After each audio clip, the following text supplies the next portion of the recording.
For a couple years, I was going to college in California, Pepperdine to be precise, and one early morning a wayward seagull flew to my window and perched itself on the little space of the wall that was between the outside of the window and the rest of the world. I couldn't help but notice it, being up all night studying for a test and my roommates all being asleep, so I decided to give it a little something to eat. I gave it a piece of my bagel I got from a cafe by the beach, and it ate it happily. Then it flew away to the water. The entire event didn't seem very significant at the time, so I forgot about it and continued studying until I had to go to class. The next morning, around the same time as before, I heard a tapping on my window. The first couple of taps I tried to ignore, but it pestered me for 20 or so taps, and I finally got up and went to see what it was. Lo and behold, it was the seagull again. The second I opened the window, it cocked its head to the side and looked at me, expecting food. I thought it was rather cute, but I had eaten the bagel since then, and I had no food to spare. I hurriedly ran to the fridge, trying not to wake my sleeping roommates, to find something to give the bird. My roommates, usually out partying rather than studying, used up more energy than me, and so they ate far more food than I. There was barely anything in the fridge except for some pulled pork my roommate had gotten and put in some plastic wrap, so I unwrapped the meal, took a bit out of it, and fed it to the bird. The bird seemed to like it better than the bagel, and then it flew away, just as it did the preceding morning. For the next 3 months, the exact same routine continued. The bird tapped on my window at nearly the crack of dawn. I woke up and I fed it. I didn't realize it, but I had been feeding it gradually bigger pinches of the pulled pork, as I wasn't really paying attention to the rations of the stuff, except for when it ran out my roommate went to get more. As such, the bird grew ever so slightly larger as the days, weeks, months progressed. As I stated before, I didn't think much of it. Also, at a certain point in the middle of the second month, I noticed that the bird had been growing more aggressive with its tapping on my window.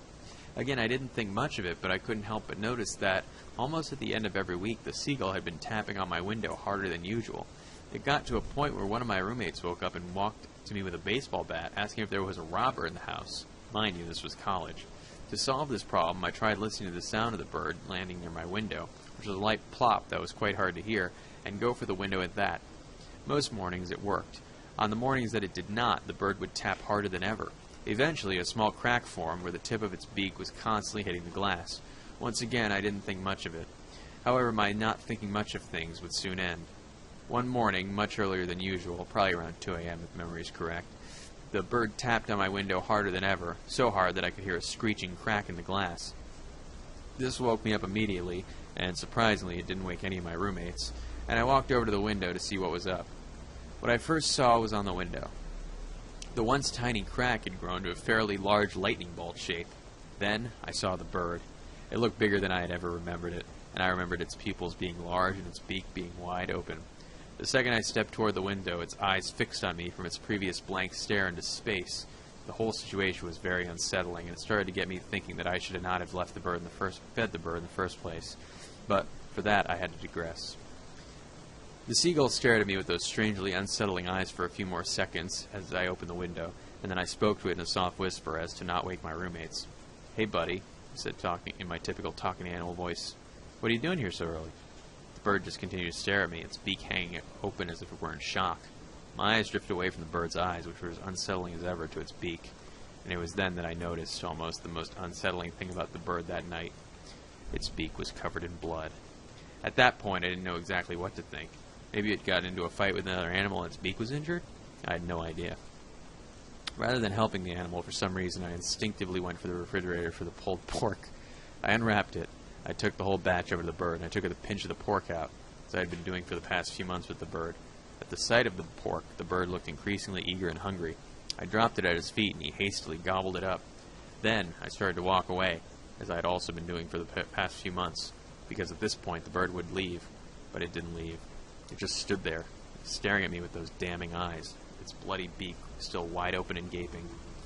I noticed this out of the corner of my eye and turned to walk back toward the bird. I had found this to be quite odd. The bird had always left at this point. What was so different about that night? "Want some more, buddy?" I whispered to the bird, dropping another pinch of pork, which it ate even more hastily than the last. The bird still didn't leave, and it was beginning to, dare I say it, scare me a bit. So I tried to shoo the bird out of the open window.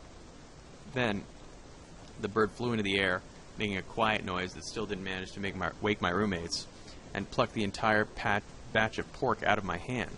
It then landed, nice as you please, pork in beak, and I landed on my ass on the floor. This caused my roommates to put pillows over their heads, annoyed by the noise. I was rather peeved at the seagull now, as he was very aggressive with me, and I proceeded to shoo him out even more aggressively, quietly muttering, "Go! Go away!" Annoyed with my shooing, the bird flew into the air and hovered in front of me. Whenever I made a move with my arms to shoo him out, he moved back. When I pulled my arms back, he moved forward. This continued for about a minute or two until I finally shouted, "I don't want you here anymore, okay? Leave." Two things happened after those words were uttered from my mouth. The first was that my disoriented and tired roommates awoke from their respective slumbers and sat up to see what the commotion was. The second was that the bird shot at my stomach like a missile, knocked me onto the floor, and proceeded to gouge my organs out with its beak. The experience was, suffice to say, terrible. The pain was absolutely agonizing. My limbs were too much in shock to even strike the bird, so I literally laid there as the bird tore me to shreds. The only time it ever held back during the attack was when it tried to swallow small bits and pieces of my bloody entrails that had ripped out of my body, going right back to the carnage afterwards. I was screaming in pure agony as I laid there, paralyzed by shock as my roommates tried prying the bird off of me. Last thing I remember was the bird breaking an artery and passing out from the blood loss. When I woke up, it was the morning, and I was in the hospital room with bright sun shining in my eyes and bandages wrapped all around my lower torso. A few seconds after waking, a doctor walked into my room. He remarked that I was awake, and then explained to me that I would be fine and my missing organs weren't vital. The ones that were did not threaten my life for now, could easily be replaced within the course of a couple weeks. Then he explained that one of my roommates, Kyle, had gotten his finger bitten off by the bird the previous night, which shocked me even more, and my other roommates had suffered a few minor cuts and scratches, but they were fine and in the waiting room. The entire experience was quite traumatizing, to say the least, but I'm just glad everyone's okay and that it is over. Somehow, though, still in my head, I know that seagull is still out there, waiting for another unfortunate soul to feed him dinner and become his dinner. However, I also knew that bird wouldn't come back to our room. He's already made a meal of us. Therefore, in my heart, I know it isn't really over. It will never be over as long as that bird is still alive and flying.